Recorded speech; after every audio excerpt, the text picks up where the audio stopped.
Aloha, everyone, and thank you so much for tuning in to another week of Trauma Recovery University. I'm Athena Moberg, and I am a trauma recovery coach, and in the green room with me is my amazing partner, Bobby Parrish, your co-host.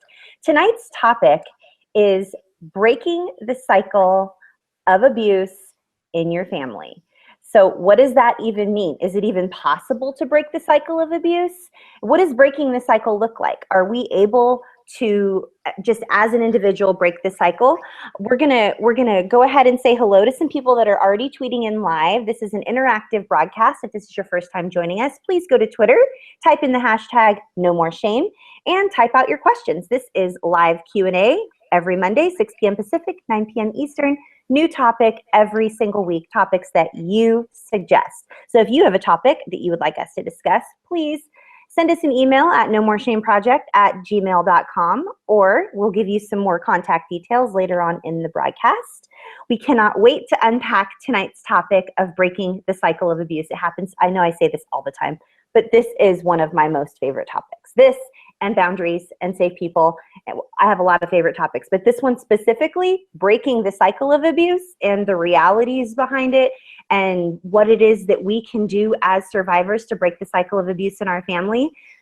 All-time favorite topic for me, probably. I know I'll say that in a couple weeks as well. So if, again, this is your first time tuning in, or you happen to be tuning in on a podcast platform such as iTunes, Stitcher, Spreaker, SoundCloud, or iHeartRadio, we would love to, first of all, welcome you. Thank you so much for tuning in. We are honored that you are here and you have chosen to spend this hour with us. We do want to remind you that this is a video broadcast. We talk with our hands.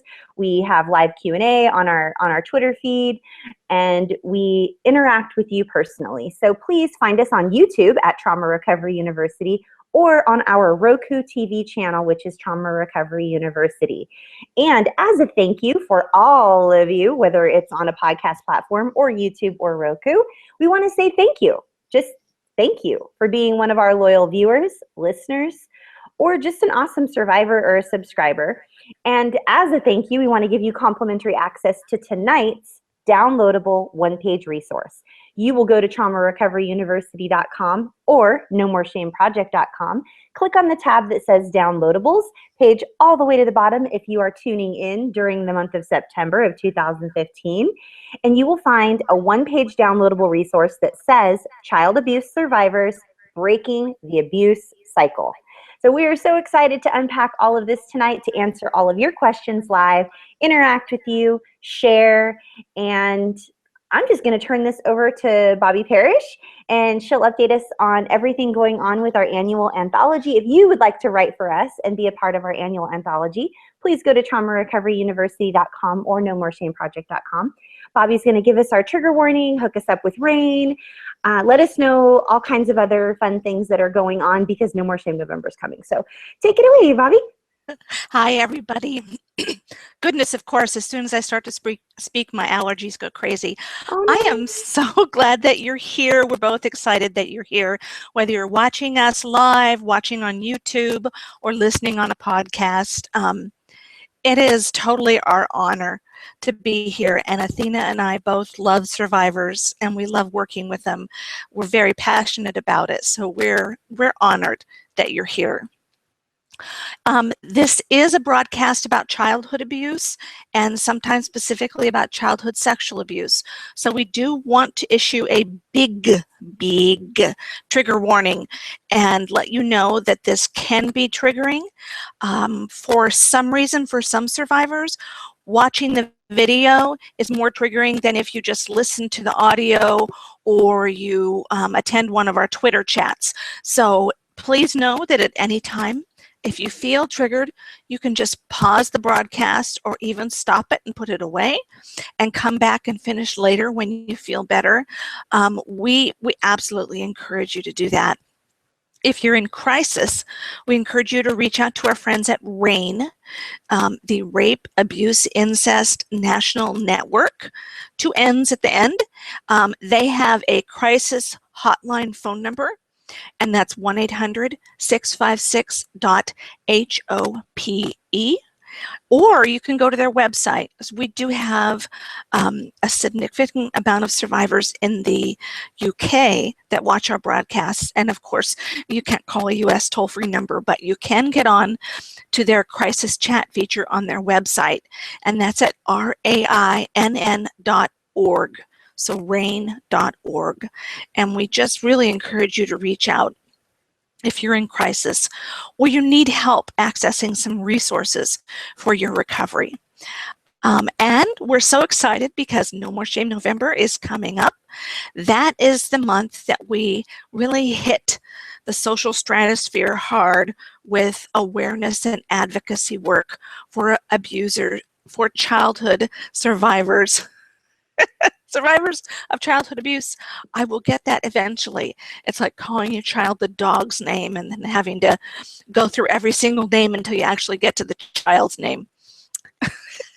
I definitely experienced that. You're not alone, Bobby. I know. Tonight is going to be a night full of bloopers. I can already feel it. So I'm trying to type on this big old monstrous iPad right now, trying to respond to everybody because my phone's on the blink. Yes, Jack, I had tech issues. Wow. Like, seriously, I have tech issues like every other week. So just bear with us, folks. It's all going to be good. Okay. It's all going to be good. It is all good. It absolutely is. We would encourage you to become involved in No More Shame November. That is a month for us to advocate for more services, for trauma-informed care, for survivors of childhood abuse. It is also the month to raise awareness about how frequent and prevalent childhood abuse is. There are so many more survivors out there than people even begin to realize. And we want to raise awareness so that if people are out there and they're a survivor, but they've never talked about it, they know where they can go when they start to have memories or when they're ready to start facing that truth. To help us, you can go to nomoreshameproject.com and there's a little tab that says Pinnables. And there is a button that you can download, a graphic button for No More Shame November 2015. Download that, put it up on your blog, use it as a social media avatar during November, and help us spread the word about No More Shame November. Additionally, we're going to have a blog roll. We're going to put up a page on nomoreshameproject.com that lists all the blogs that we can find that help survivors of childhood abuse. If you write a blog that either tells your personal story or shares research and resources for survivors, send it in to us at No More Shame. Is it nomoreshameproject@gmail.com, Athena? Yes. Or just No More Shame? Oh, nomoreshameproject@gmail.com. That is the email address they can reach both of us at any time. Okay. Send that in there, and we have a volunteer who's going to organize that all of that for us. So send that in. Also, if you have a particular blog post that you would like to highlight, send us the title of the blog, your name, the URL for the blog, and then if you have a URL for a specific post that you would like to refer people to, send all of that information in to nomoreshameproject.com. I'm sorry, at gmail.com, and let us know. And we have someone who's going to organize all of that for us. Yay, confetti! Because Athena and I are maxed out. We're definitely maxed out, folks. We love the volunteers. I met with some awesome people over this past week while I was traveling. So yes, we need volunteers. So, and thank each of you that are watching or listening or tuning in live or anything for all of the hard work that you do to volunteer to help us on different projects and stuff. We appreciate you, and we probably don't tell you often enough how much we appreciate you, but we do want you to know how much we appreciate you. Yes, and we need you. Athena and I, the more work that we do and the more that we get out there, the more survivors that contact us, that reach out to us, which we love. We are not complaining, not one bit, but we love it when people come in and can help us orient people to the right programs, to the right videos, to the support groups that we have. It's priceless. It's absolutely priceless. We don't want anyone to go without the help that we can offer. So we did Rain, we did No More Shame November. The anthology is coming along. And oh, we got another person that emailed us, Bobby, that wants to write for us. I'm so excited. I left it in the okay, email box for you. okay, cool. Yeah, thank you for everybody that's emailing us. We're so excited. We cut off submissions obviously for 2015, but you're already submitting for 2016, and we're just completely thrilled over that. So thank you, thank you, thank you. Yes, send them in.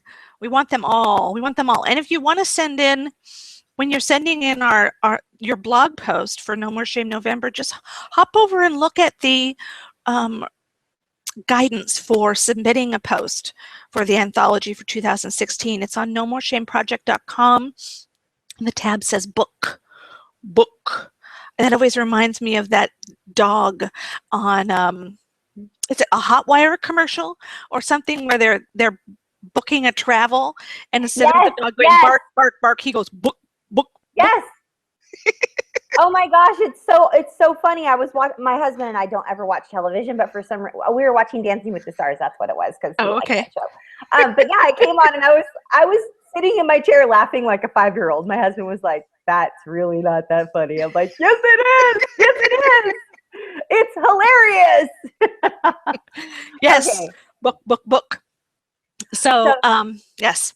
So there we go. Those are all the PSAs that I think I have.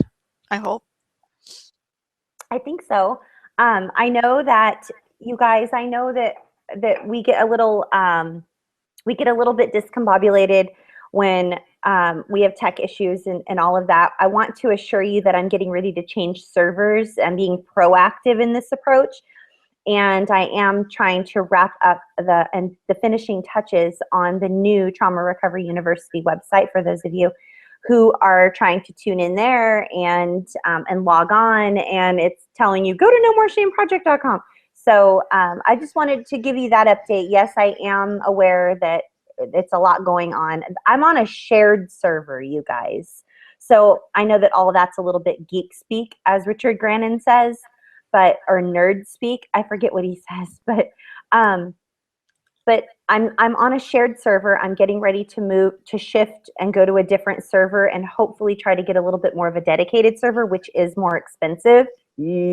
But it's an investment that may be worth it, just to avoid any hacking or issues that we have with registrations on our website. When we have a lot of traffic coming, like when we did the virtual summit, there was so much traffic being driven to our page that's why the host suspended the account on the day of the event, because there was too much traffic and it was taking bandwidth away from other people. So long story short, I'm going to be switching hosts, and I'm going to be finishing up the Trauma Recovery University website as well as the Trauma Recovery Ministries website as we shift to doing both for-profit and nonprofit. We sort of have like 12 different hats that we're wearing, but it's all excellent news and it's progress in the right direction. You guys, we all started off with just a handful of people in a Twitter chat, and this is this global thing that's happening now, and you are the ones that we have to thank for this. You are the reason we show up every single week, and we're just grateful. We're grateful to each of you, and we just couldn't be more thrilled to be able to pour more into the survivor community and see more clients on a group coaching level, on a one-on-one level, to speak at conferences and do all this fun stuff. So and Jack's tweeting and he understands about the server. Thank you. Oh my gosh. So it's all good stuff. Such awesome stuff, you guys, that's coming up. It is. But we just ask for your patience as we transition. Transitions are hard. But in order for growth, in yes. order for growth to even occur, there has to be transitions. Yes. And you know, for every single person in the whole wide world, we talk a lot about like what's a survivor thing and then what's just a normal life thing. People just in normal everyday life struggle with change and transition. Survivors who have had the rug ripped out from underneath them so many times struggle with change and transition, sometimes even more than normals do. So all of us being survivors, and we're in different stages of our recovery journey, it can just be very triggering or frustrating or upsetting or a little just disconcerting to have like, oh, well, you said it's going to be ready. You said the site was going to be done. We're going to this website. We got to go to this website. You're here, you're there, you're everywhere. Like, you're getting shut down. Your account's suspended. So we do apologize for the growing pains. You all are experiencing our growing pains with us, and we cannot thank you enough for just supporting us, showing up every single week. We have viewers. Our viewers have actually tripled, Bobby, from the beginning when we first started this broadcast. Our live viewers, the ones that tune in live, and our followers. Our YouTube channel is up to several hundred subscribers, and our Roku TV channel is doing really well. So thank you, thank you, thank you. We're going to go ahead and shift into content, and we're going to be talking about tonight's topic. Which is breaking the cycle of abuse in your family. And I want to, again, I know we already issued a trigger warning for this broadcast. I do want to just, again, give you guys permission. If this is triggering for you, if this topic in particular is triggering for you, please just press the pause button. Please just come back at another time when you've practiced excellent self-care. If you are hungry, if you are angry, if you are lonely, if you are tired, if you are overwhelmed, do not watch this broadcast right now. Please, please, please press the pause button and come back another time, because it can be extremely triggering. And I have to say that I was surprised this morning that this particular topic took a different avenue and a different fork in the road that I thought it would during chat. And it's not a good thing or a bad thing. It's just very interesting. I'm a researcher by nature. I love research. It's like a passion of mine. So I'm very intrigued by the fact that we went down this path with the topic today, rather than this path that I had automatically assumed that we would go down. So in my mind, I was thinking, oh, we're going to talk about breaking the cycle of abuse. I'm so excited. We're going to go boom, boom, boom, boom, boom. These are the things that we can do to break the cycle. And I'm just kind of like, that was the headspace I was in.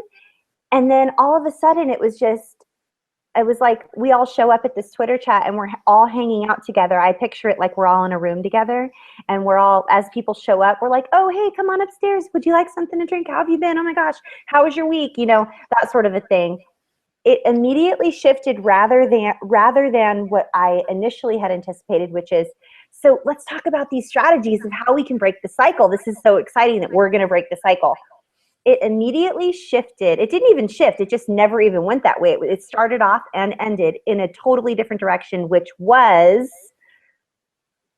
it is so painful to break the cycle, because it's our family. Usually, it's not everybody's family. It's not everybody's family, but for the majority of our peeps, of our family, of you guys, if you're gonna break the cycle, it means there's a death and there's a new beginning. Like, there's a severing of ties typically, and you have to establish and maintain healthy boundaries. Again, it all comes back to boundaries, which is probably why this is one of my favorite topics. But we spent our entire hour all sharing about how painful it is to not have our family. And it is painful, even though some of them are abusive and horrid and cruel and just unkind on a million different levels. I can only speak for myself. I had hot coffee poured on me as an infant just for funsies by one of my family members. Another one of my family members used to lend me out for, yard work and favors, like whatever types of favors those would be. This is a broadcast about sexual abuse.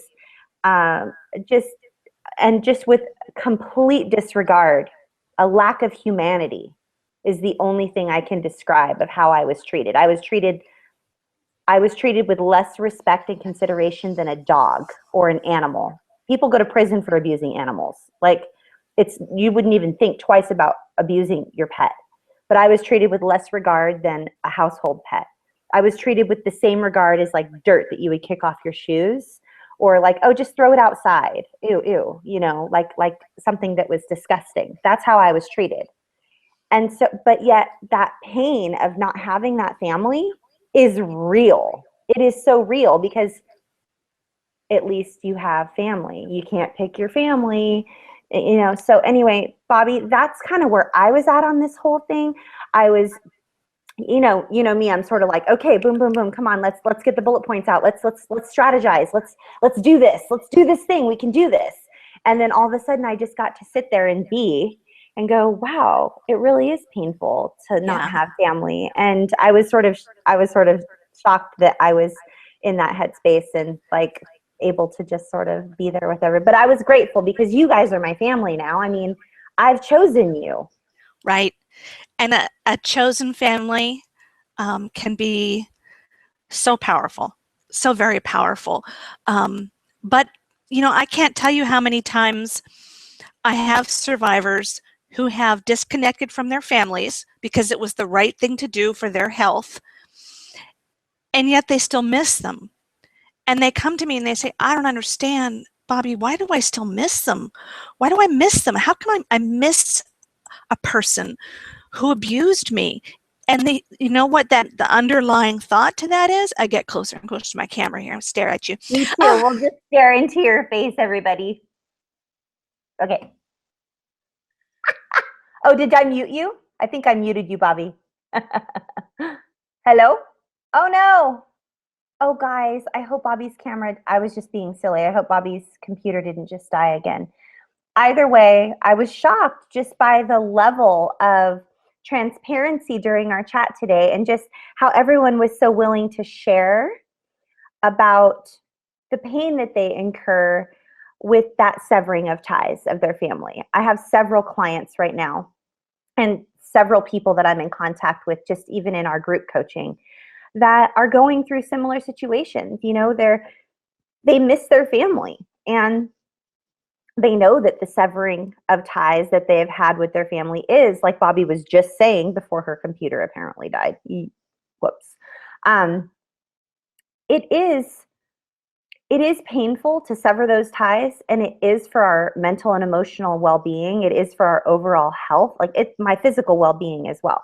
I am literally in a healthier physical place now that I've had these healthy boundaries than I've been in my, in a long, long time. So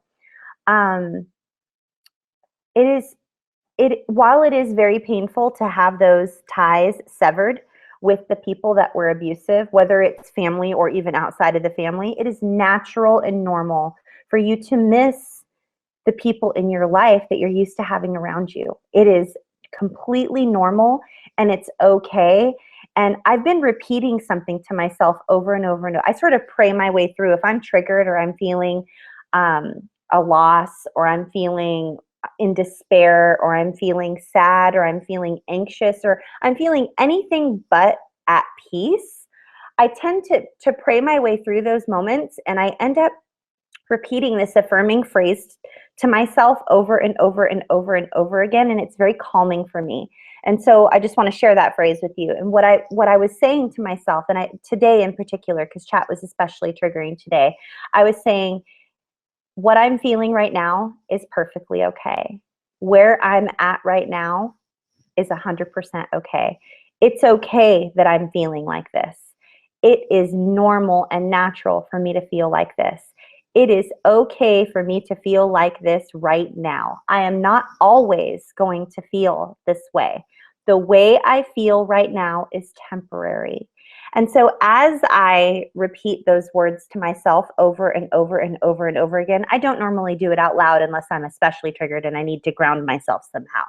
But if I am simply sitting there and I can feel myself feeling extremely triggered or feeling that sense of loss, then I silently in my mind, or sometimes I'll try to take a nap or try to rest because I know that I can tell that I need it.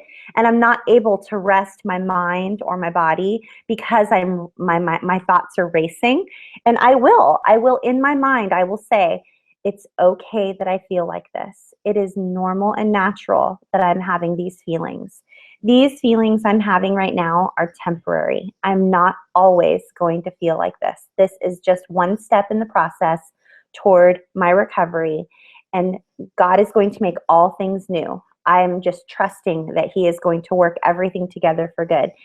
this is temporary. It's almost like, I feel like it's sort of a pat answer when people say, this too shall pass.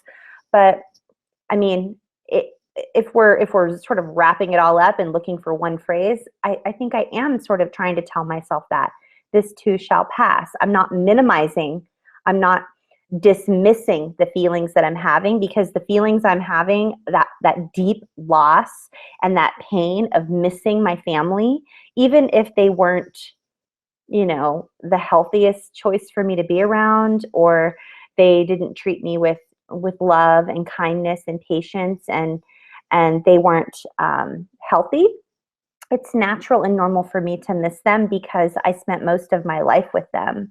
I've only been separated from my family for about 10 years now. And even the past 10 years, it's been this gradual sort of like stripping away.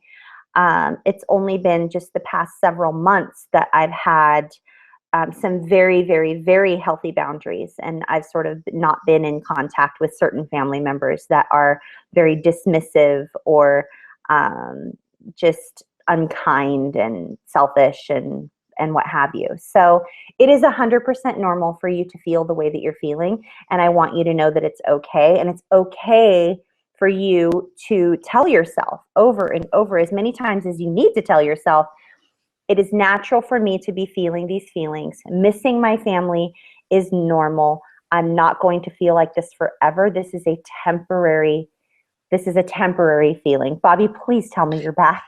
I am. Yay! I don't know what to tell you. It has something to do with my external camera and my headset. I know that, but I don't know what it is. So well, it's just great to have you back. I was simply sorry. just sharing. Oh, no. I was just sharing with everyone while you were gone, Bobby, that chat was particularly triggering for me personally this morning. It was 7 o'clock in the morning, and I don't know if it's just because it was my first day sort of back since traveling, but I was overwhelmed with sort of a grief feeling of this is painful whether they were unkind or not, Bobby, it's still a shift. But I was telling them that I was having to tell myself over and over and over and over all day today, this is a temporary feeling, and it's okay that I'm feeling this way. It's exactly. Okay. And that was what I wanted to say before I broke my computer, is when we are asking people, is it okay, that the underlying thought is that we shouldn't miss them. The message is we shouldn't, because they abused us, so we shouldn't. So we feel guilty that we're missing them, but it is completely normal. And again, it has to do with that trauma bond that you had between yourself and your family, your abuser and any enablers. And it has to do with the fact that they are your parents, your family, and very few, or even your siblings, exactly, or cousins, or grandparents, or aunts, or uncles. right. Anybody that you're used to being around. Yes, and it's also, and some of us don't realize this, but it's the death of a fantasy as well. I know that, and I think we've talked about this before, Athena, but I can't remember. Even at my age, okay, and I'm 4 months away from turning 50, my abuser is obviously very old. He's in his mid-70s, but I still, somewhere inside me, in that little girl of me, I'm waiting for the day that he calls me and says, I'm so sorry. I was wrong.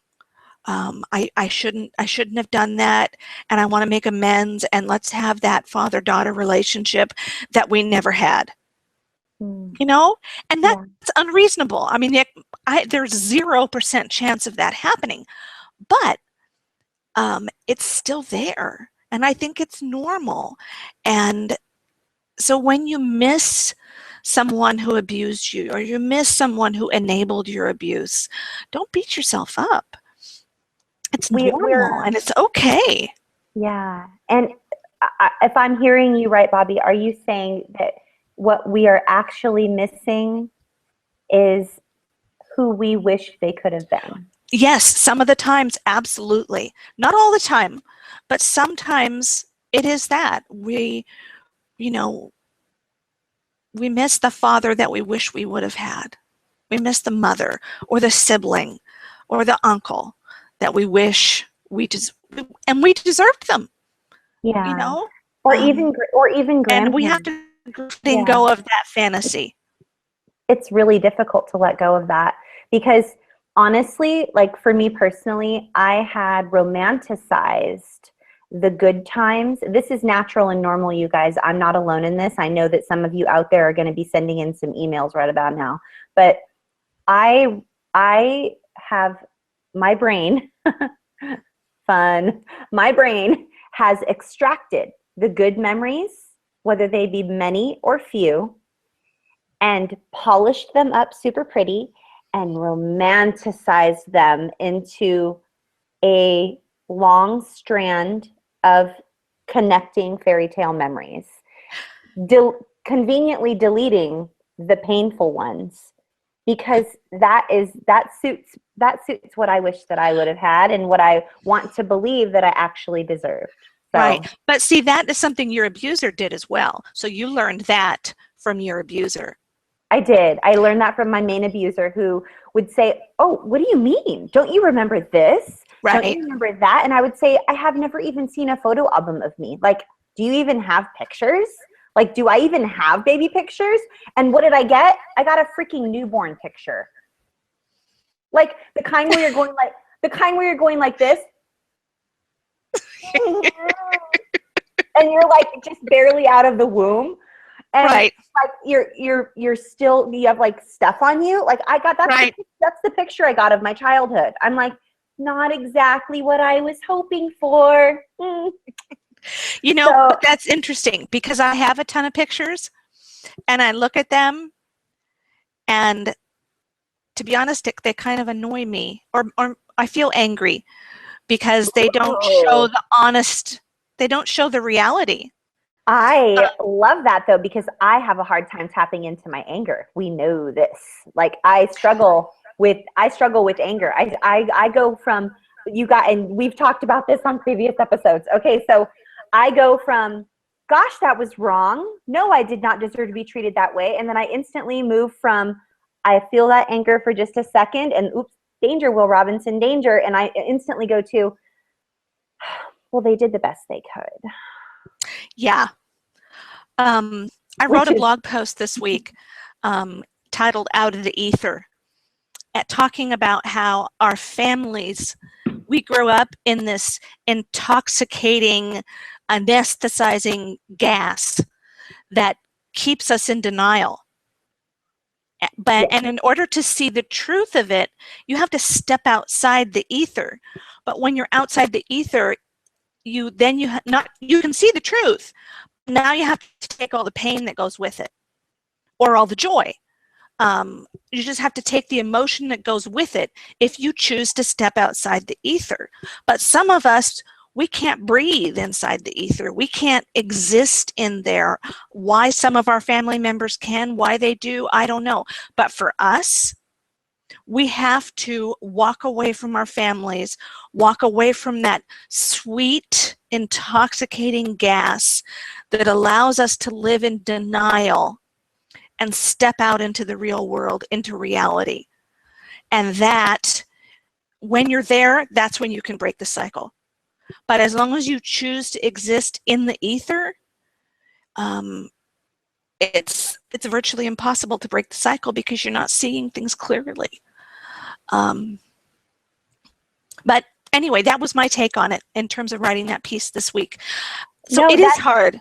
The way you described it, Bobby, is actually, I mean, that's a perfect description.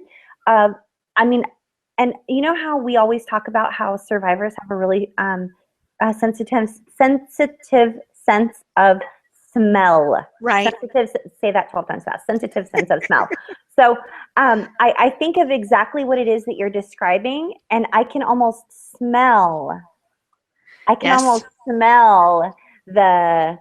The painted, ridiculous, like lies that what I thought was really going on, and all, like, oh, the tangled web we weave or whatever. Right. I can picture that ether. I can picture the smell of it. I can picture what it looks like, what it feels like. I can just picture it. And Yeah.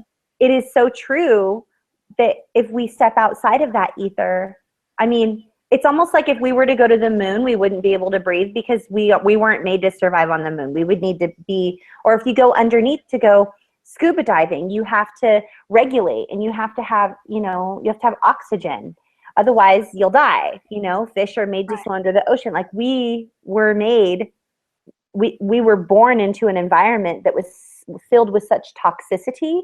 Right. That the moment that's why we go back into abuse really create the cycle sometimes, you guys, because the moment we step outside of that ether, gosh, I love that example, Bobby, the ether. Oh my goodness. So the moment we step outside that ether, you guys, we go, oh, where's my oxygen? Right. Where's the toxicity? Where's the abuse? Oh wait, let me find some. That's what we do, and we get into a healthy relationship and we're like, okay, this is weird. I don't understand this. Something must be off. Something must be wrong. Let me call my fill in the blank and ask them about it. And usually it's someone who was abusive and they're like, oh yeah, that doesn't sound like a good situation. You should definitely move away from that. And you're like, oh crap, it's like calling the murderer on like a movie and going, do you think that this is right? No, you should definitely not do that. And like they're stalking you and they're getting ready to come after you and you're giving them all the information. That's right. Seriously, right? Yes, you shouldn't change the locks. You shouldn't, put more locks on your door. Yeah, definitely not. Yeah, So I was a little surprised. I was a lot surprised by how triggering today's chat was, because here I was super excited to employ all of these tactics and get the bullet points out and let's talk strategies and this is how we're going to break the cycle. And I wasn't even the slightest prepared to talk to, again, just go through the pain. Grief. Go through the grief. I mean, yes. because that grief was the topic from a couple weeks ago. My analytical brain and like, I want to separate everything. Go, okay, we already dealt with grief. We're done. Let's move forward and let's talk breaking the cycle. What a beautiful picture, right? What a beautiful example of how many times we have to revisit the grief. Yeah. It's huge. It's painful, and it's okay. It's okay if you have to come back to the grief time and time again. There's nothing wrong with you. You're not broken. You're not weak of character if you have to come back to the grief time and time again. Grief is not a one and done subject. No, it's not. So, and breaking the cycle, you guys, I think, Bobby, what I was talking about today, I met with a client today. Breaking the cycle and moving forward after abuse and healing and really truly breaking that cycle so that, our future has, you could see the light at the end of the tunnel and it's not something that you're just going to be repeating. Right. It takes incredible determination and tenacity and just that dedication and that doing, my husband always says, doing the little things in a big way over and over and over and over and over again every single day. You can't break the cycle overnight. Or how I often tell my clients, and you and I have talked about this, Bobby, you cannot, first of all, you can't unbake the cake. I certainly wish we could unbake the cake, but we cannot unbake the cake. And we cannot undo overnight what took years to evolve and what took years to take place. It just is not possible. Right. If you have years and years and years and years and years of abuse, and here you are, an adult survivor of child abuse, which is why you're watching this channel, specifically childhood sexual abuse, perhaps, you can't just go, snap, I'm done with all of that. I'm done. I'm done. On I Dream of Jeannie. Yes. Like, clap your hands and there you go. Yeah. The cycle of abuse is completely broken. Oh, our British friends watching right now, Sarah's probably laughing out loud right now. All done. I'm done with that. I'm not making fun of British people. That's just one of my favorite accents. So, but yeah, it's preposterous to think that we can go, oh, well, I don't want to perpetuate the cycle of abuse. I'm done. I'm over that. Okay, let's break the cycle. There, I said it. The cycle of abuse is broken. It shall not perpetuate. It ends with me. And just make that decision. And then you can't just wish it away, you guys. I mean, No. it is going to take making healthy choices over and over and over and over again, perhaps hundreds of times per day, one day at a time, every day, until here on out. I mean, that's the only way you can break the cycle, is with consistency. It's And not conscious choice. Oh, yeah, it's a conscious, intentional choice. I said this to my client today. I said, healthy choices do not happen on accident. They happen when you are intentional about them. Healthy choices don't just go, oh, that was a healthy choice. Gosh, I sure lucked out on that one. I had the best possible meal. It was the lowest in calories and highest in good cholesterol and fiber, and I just lost 4 pounds. Gosh, how did I do that? No, like, that's not how healthy choices happen. Healthy choices happen because you intentionally choose, you know what? I'm going to do something different. I was raised this way. I was taught this thing. I'm going to choose to do this instead. And I'm going to make sure that my children and my grandbabies don't ever, ever, ever have to go through what I went through. Period. I'll do whatever it takes. I don't care what it takes. I'm going to do it. That is how healthy choices are made. And that is how breaking the cycle happens. And it is not easy. It's not even one of those things that we could go, it's simple, but not easy. Like, it's not even simple, you guys. This is hard, period. No. It's complex. It's multi-layered. It's the baklava on the spaghetti. Yeah, it is. Definitely. Let's look at the one page. Okay. Let's see here. I even managed to get it back up after I crashed it. I've been trying to keep up with tweets, but with this, I can't do it very good on the iPad. We have so many people here tonight. Mandy is new. Mandy, I'm so excited that you're here. Yay! Sorry, technical. There we go. Okay. So, and you know what? One of the things we also talked about this morning a lot was that often our abuse is intergenerational. In fact, for those of us who are abused within our family, I'd say like 75 to 80% of the time the abuse is intergenerational. Our parents are doing what they were taught to do by their parents. Now, and this was brought up in chat this morning, and I want to make this so clear. That is an explanation.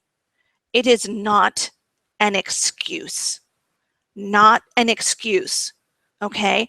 Just because you learned that when you were a child does not absolve you, or, as we talked about in chat this morning, give you a hall pass to run around like a crazy person, consciously hurting the ones you love. It's not okay.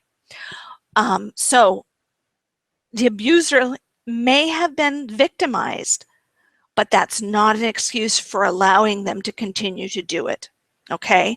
But we have to recognize that our family's dysfunction may be deeply ingrained in us.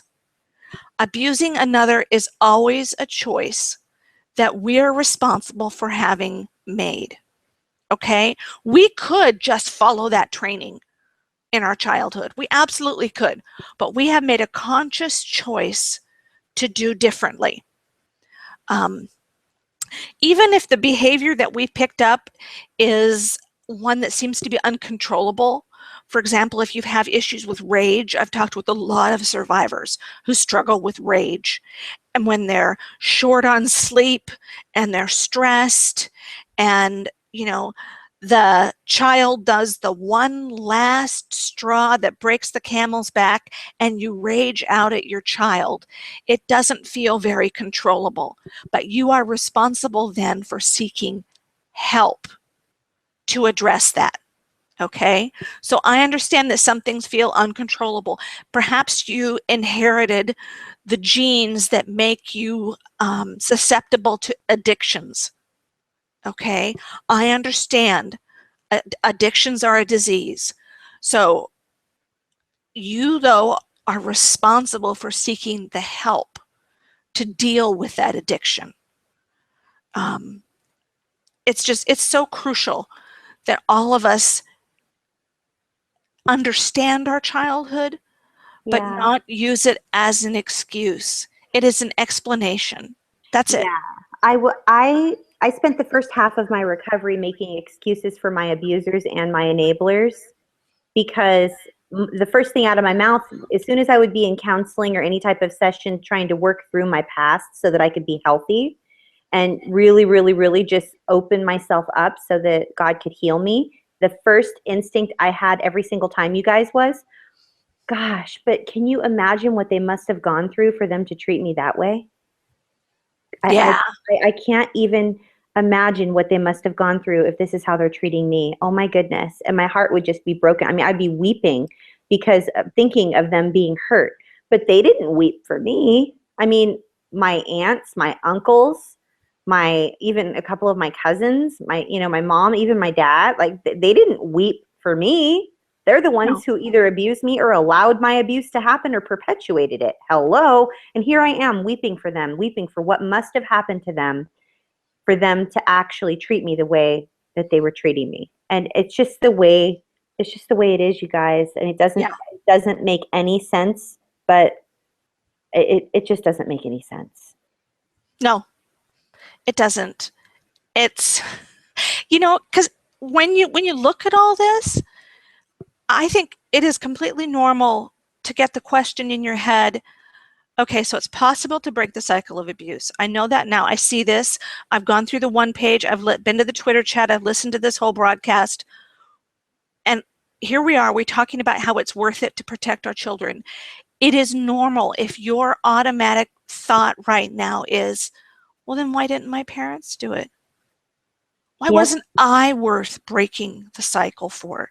I still go there. I still do I that. do. I do. I absolutely do. I go there. Why wasn't I worth it? Right. Why? And because the underlying message is you weren't worth it. Yeah. You weren't worth it. Um, but the reality is that you are. That was just a conscious choice that your parents made for one reason or another, whether they were afraid to change, whether they were afraid of leaving their family system, whether they were afraid to stand up. Um, I can't remember what I was talking about this last week, and I was explaining to them the role of the Catholic Church in my abuse. And in my family growing up, you gave the eldest child to the church, okay?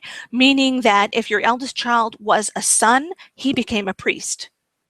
If your eldest child was a girl, she became a nun. And they would graduate high school and go straight into either seminary or convent. That was just the expectation. Um, my mother was the eldest in her family. And so, sure enough, end of high school, where does my mother go? My mother goes into the convent. But she couldn't do it. It didn't fit for her. And so she left the convent. And it was a huge disappointment to my family because it broke the, sacred family contract. And then my mother married an abuser.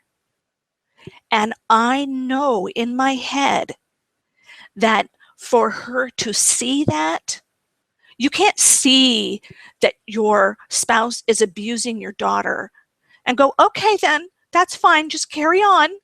No. If you see it, if you acknowledge it, then comes, I have to leave that man, charges are going to be pressed, and I'm going to get divorced. My mother had already violated and disappointed our family in a huge way. There was no way, and I know it in my logical head, there was no way she was going to do it again. That doesn't make it okay. No, it doesn't. But it doesn't have spit You in a bucket to do about me. No, you just deserved so much better, Bobby. It had nothing to do with you. No. I have a hard time with that whole thing. Like I everything you just described makes perfect sense. I just don't understand. I I I still go back to that the bargaining, like Yeah. why wasn't I worth it? Did she honestly think it was okay to just lend me out to people and just decide she didn't want me anymore whenever it suited her? And then she decided she wanted me back when it suited her. And, you know, she had boyfriends that would buy expensive gifts for her. And so she would give me away and send me off places.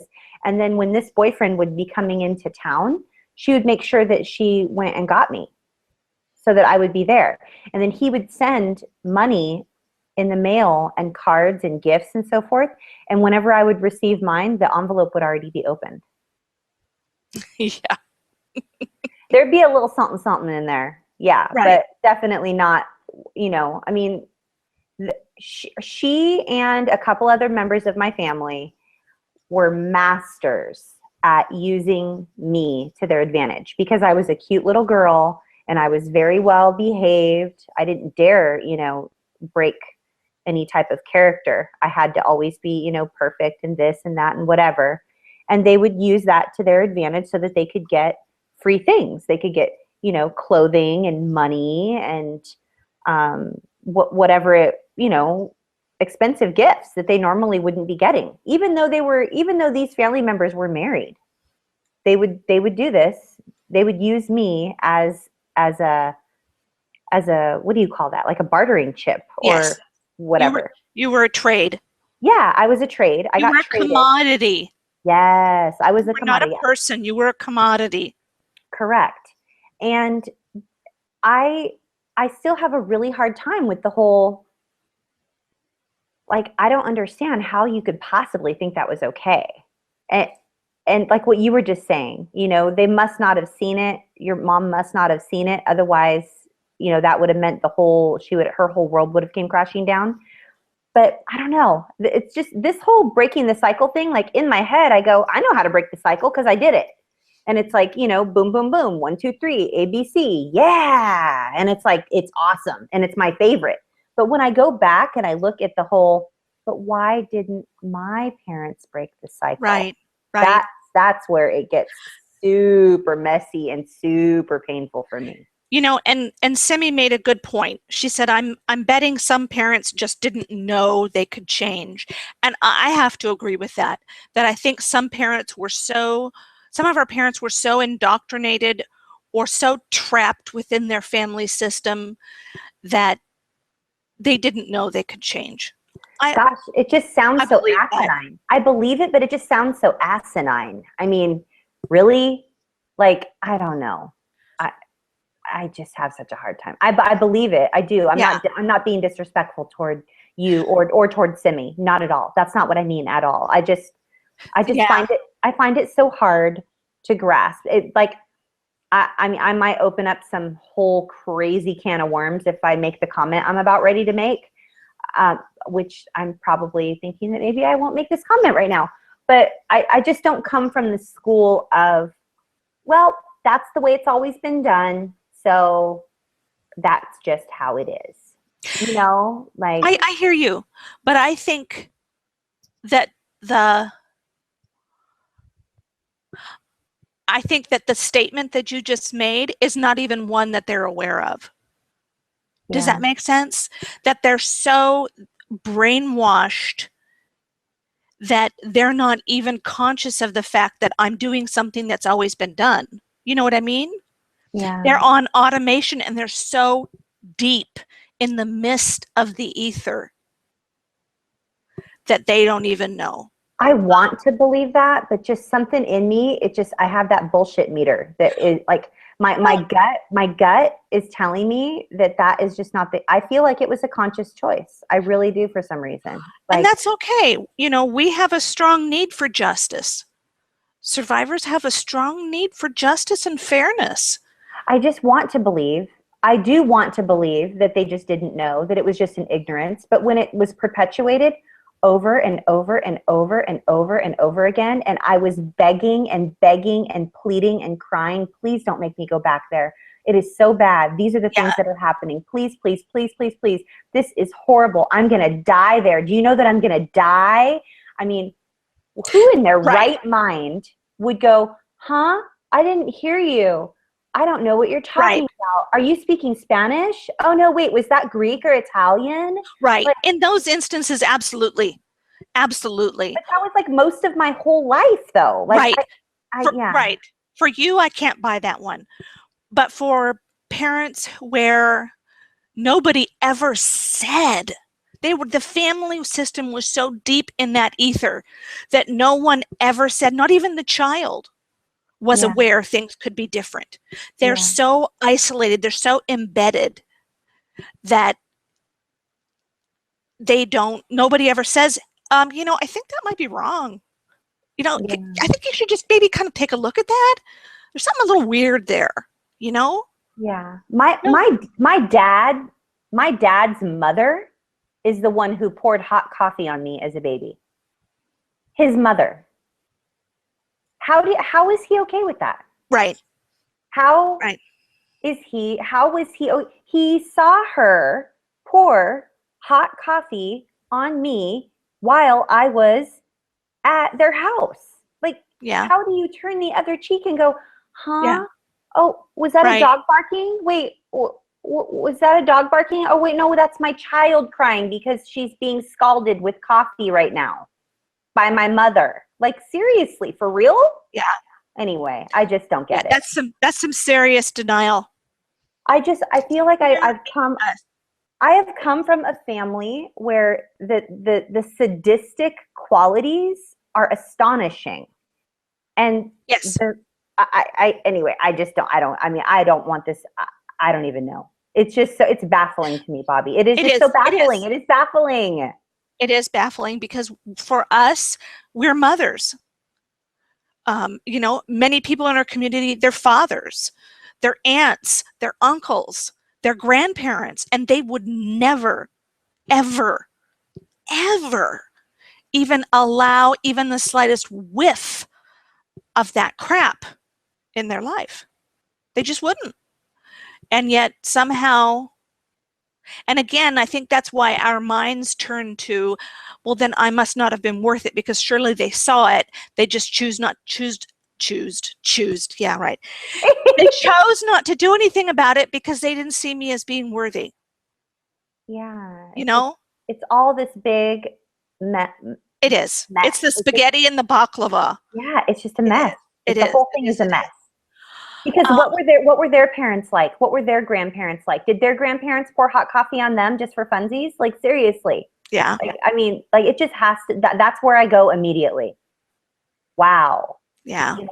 Like, Yeah. What? if if that's what they are doing, then what was done to them? Right. Anyway, wow. Yes. Obviously, you guys, the point, I guess, of this whole um, segment of discussion that Athena and I just had is that this is not easy stuff to sort out, and there's no one answer that fits every family. And there's none of us understand. I don't understand. I don't get it. I mean, I understand, like, go back to my situation. I understand why my mother didn't stand up. I get it. But in her eyes, I get it. But from my eyes, I don't get it. I don't No. care if my divorce, um, you know, brings mountains of shame on the entire family. I don't care. You abuse my child, I'm out of there. You're going to jail. Period. Exactly. You deserved more. You deserve the love that you give your son. You deserve that level of unconditional love and that level of loyalty and kindness and patience and just you deserved all of that. And for there to I just don't understand just the sadistic nature of people and the like you said, the level of denial or the thickness of the ether. I just can't I just can't grasp it. It's so hard. It is. That's a hard one to wrap your mind and your heart around. That's a Yeah. hard topic for the heart. It's really painful. We're going to have to come back to that one. Yeah. Let's go through the rest of the one page here super quick because I know we're over time already, but I think it's so important.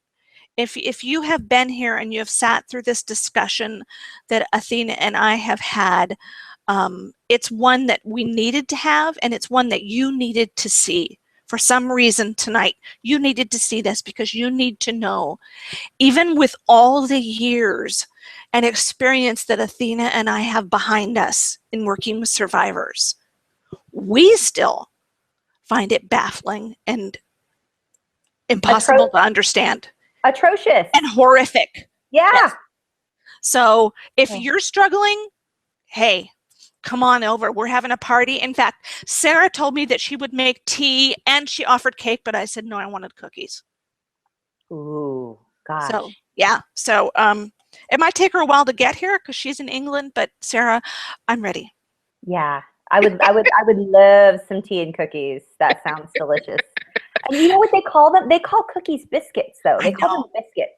I need to get, when Richard Grannon said that he wanted biscuits dipped in chocolate, I was thinking of like, you know, like Aunt Jemima biscuits. Right, with chocolate. Yeah. I'm like, ew, yucky. But anyway, okay. Just segue off topic. Sorry, guys. Yes. But okay. we're on the one page. Consider these steps and strategies to help break the cycle of abuse. This is my favorite part of the broadcast when we talk about strategies. Good Lord. Okay. I'm done. I'm done with baklava and spaghetti. Okay, Bobby? I'm done. We're obviously never done with it, but we're done talking about it right now. Yeah. Okay. I tell my clients, put on your anthropology hat. I use that term a lot. And what I mean is start observing yourself from outside of yourself. Put on your hat of an anthropologist, and an anthropologist is someone who studies human behavior, and become aware of your own behaviors and emotional responses. Just watch yourself. And like we talked about this morning in chat, awareness is the first step. Listen to your loved ones when they complain about dysfunctional ways that you might be asking. One complaint, two complaints, but when 5 people come to you and say, you know, we think you might have, an issue with not putting your children first in your life. We think, maybe something's going on with John and you are just choosing not to pay attention. So pay attention when multiple people bring up the issue of something that they see that you're doing that is inappropriate or wrong. Yeah, we're not talking about if one person in your family says something. Right, and we're especially not talking about feedback from toxic family members. No. Mercy me, nope, cross them off the list. They don't even get to have an opinion. Ask safe, supportive friends to let you know if they see you exhibiting a behavior that concerns them. This is a big one. It is, and we as survivors, I can't tell you how many survivors I've talked to who talk to me about being afraid that they will become just like their abuser. So give people that you trust, okay? And hear me, safe people that you trust. And we're not talking about 12 people, maybe just 1 or 2 people saying, look, this is something that I might be aware that I might be doing in my life. If you see me doing this, will you please let me know? Because I don't want to do it and I want to change that behavior. The best time to catch and stop a potentially abusive action is before it gets out of control or becomes a habit. The earlier you catch yourself, the easier it will be to stop the action before it does significant damage to you or your loved ones. Be willing to seek help and counsel when you identify behaviors that are abusive or potentially abusive. I can remember when my son was so young, he was maybe 3 years old, and my marriage was not going well. I had 3 stepchildren that had a lot of needs, and it was difficult to meet all of them. And we had just moved for the 3rd time, and I was stressed and overwhelmed. And, in retrospect, this is so small, but in that moment, Goodwill was having a sale, like a 50% off of everything in Goodwill. And I wanted to go. That was going to be my self-care for the week. And my little boy got sick. He had a lot of asthma problems when he was young. And so I couldn't go because he was so sick. There was no question. I mean, I couldn't cart him along to Goodwill. He was supposed to have gone to preschool, but I couldn't. I had to keep him home from preschool. And I was so angry, instantaneously angry. And it wasn't just about that. It was just about all the stress in my life and everything not going well. And it was the straw that broke the camel's back. And I just screamed because I was so upset. Okay, that was the time that alarm bells started to ring in my head, because I thought, oh my goodness, I'm raging at my child because I can't go to Goodwill. Please, you know? Yeah.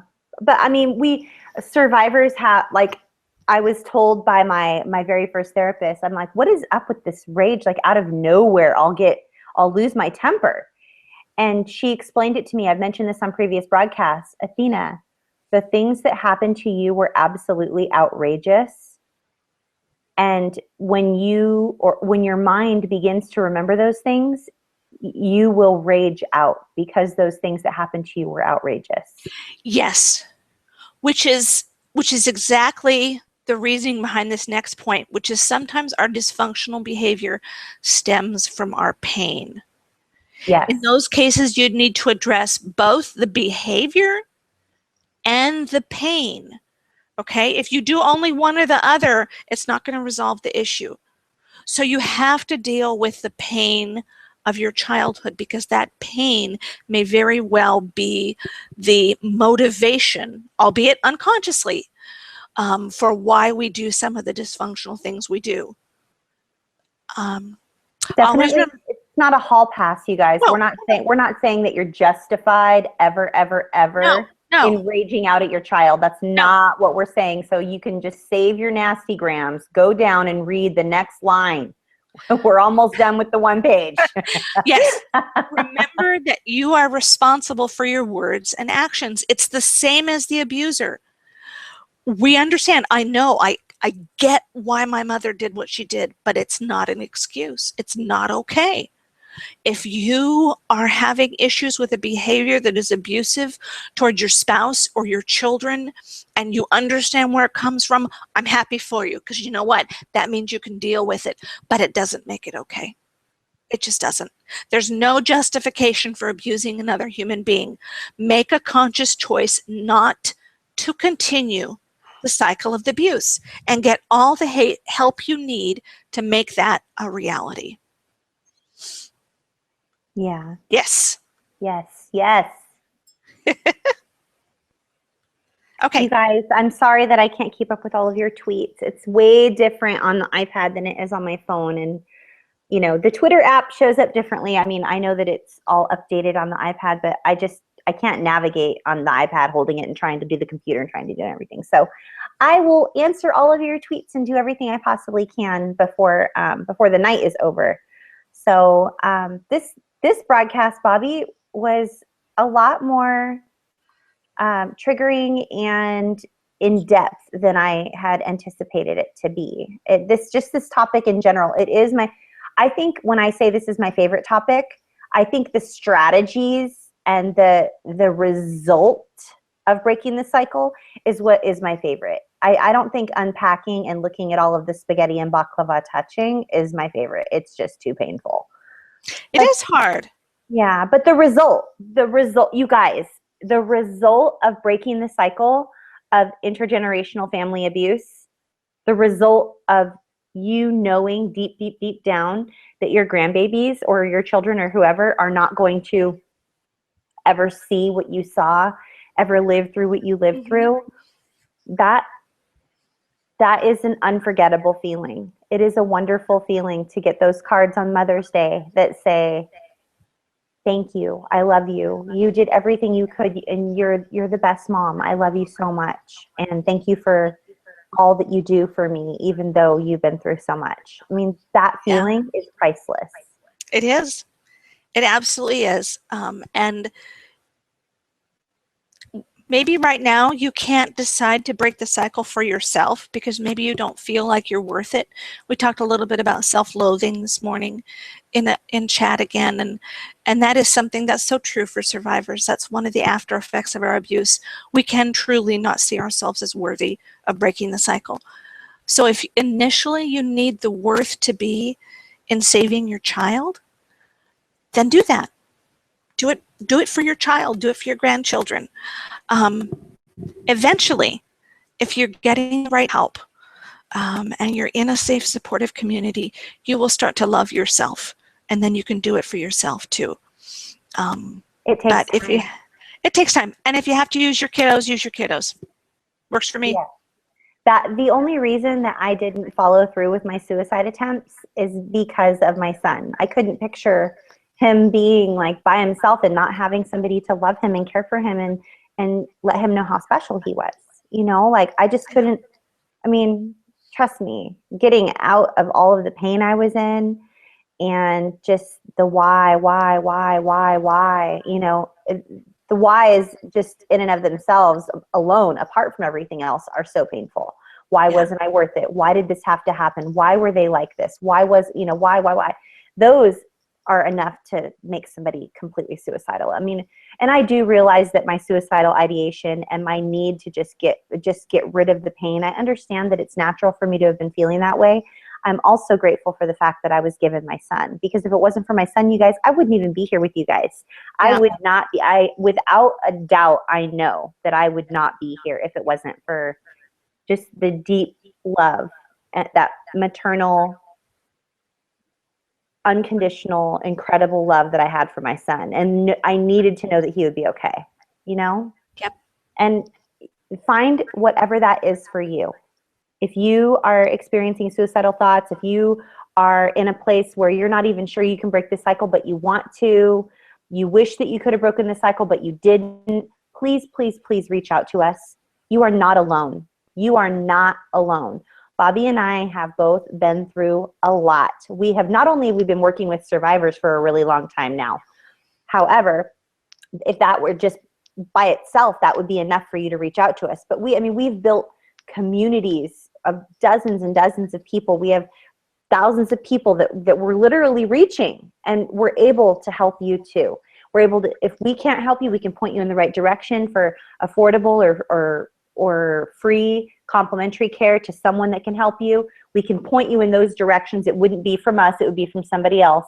But we can welcome you into safe communities. We can provide you with the hope and the help that you need to inspire change in your life. We're going to share hope with you and inspire change. That's what we do. So you're not alone. Please reach out, okay? Hey, Bobby, Let me put up the contact information really quick. Oh, yeah. So if you guys are familiar with our contact information, we are over time. So you know, we will see you next week. We hope you tune in live next week. We're going to share contact information with those of you that are very first timers, and this is your first time finding us on Roku or YouTube, or even on iTunes or Stitcher or Spreaker or SoundCloud. We are going to read this information to you so that you can later on down the road, once you're done driving or whatever you're doing right now, write this down and be able to reach out and contact us. But we love you guys. You are the reason we show up here every single week. So thank you. Okay, let's look at this. The best ways to connect with us: email. We try to reply within 24 to 48 hours. And we just ask that you have some patience. We're so glad that you reach out. But we are in the process of getting more people on board to help us to deal with these. So hopefully it will get better here very soon. You may email me at bobbylparish@gmail.com. Athena is at athenamoberg.com. And then there is our joint account, which is the No More Shame Project at gmail.com. On Twitter, I am Bobby L. Parrish. Athena is Athena Moberg, and Trauma Recovery University is Trauma Recovery U. On Facebook, Athena, did we figure out whether is it now Athena Moberg Speaking that they can search for? I think if they search for Athena Moberg Speaking, they'll find me, but I think the URL is still Athena. It's still valid. Okay. Yeah. My business page is Bobby Parrish Coaching and Consulting. And then Trauma Recovery University has its own page. And then Athena and I both have our personal accounts. We would love to be friends with you. So please don't hesitate to send us a friend request. And I'm at Bobby Parrish, and Athena is at Dawn Athena Moberg. You can watch our videos on YouTube 24 hours a day, and just search for Trauma Recovery University. Roku TV, our channel is Trauma Recovery University, and we're in Google+. And you can always find us at nomoreshameproject.com and watch our episodes live there on the front page every week. And there's a Twitter widget right beneath that. So you can literally go to traumarecoveryuniversity.com or nomoreshameproject.com and you can watch live and tweet live right there on the homepage every single week. We try to make it as easy as possible for you guys, but sometimes it's, you know, we're dependent upon technology. Yes. So reach out. We have some fantastic support groups. The best support groups in the 18 years that I've worked as a therapist, and in the 30 years that I've been in recovery, the support groups we have are the best I've ever encountered. The people in them make it that way. It doesn't have anything to do with Athena or I. So reach out to us. We would love to get you plugged in. Absolutely. Thank you so much for tuning in, you guys. Bobby, do you have any parting thoughts for everyone? I know that we're so much over time. I think we've lost some people, but we'll have people coming in, tuning in to watch the replay. I just, this isn't an easy issue. And so if you're struggling to figure it out and to understand it, know that we get it. It's not an easy issue. There's no simple fix. I wish there was. If there was, and believe me, if I find one, we will tell you. If you're struggling, know that you're not alone, and reach out to us and we will help you find resources that might help you get some clarity. Yeah. Well, you guys, I agree with everything you just said, Bobby. It is just, these are not easy issues that we talk about every week. This week specifically is very, very difficult, and there's a lot of moving parts, and it's very, it's complicated. This breaking the cycle of abuse in your family unit is very, very, very complicated. So it is our privilege and our pleasure to always bring you everything you need for healthy, informed trauma recovery. And we do hope to see you here live again next Monday, 6 p.m. Pacific, 9 p.m. Eastern. And from myself, Athena Moberg, and my partner, Bobby Parrish, your trauma recovery coaches, we just hope you have an amazing week, and we look forward to hearing from you so that we can get more ideas for our content and our topics that you need help with personally. And again, thank you for just being here. And you guys are the reason we show up every single week. Don't forget to grab that complimentary downloadable one-page resource over at traumarecoveryuniversity.com or nomoreshameproject.com. All you have to do is just our free gift to you. There's no catch. Just click on the tab that says downloadables and scroll down towards the bottom where it says child abuse survivors, breaking the cycle of abuse. And we look forward to seeing you next week. I'm Athena Moberg. This is Bobby Parrish, where we give you everything you need every single week to experience healthy, informed trauma recovery. Bye, everybody.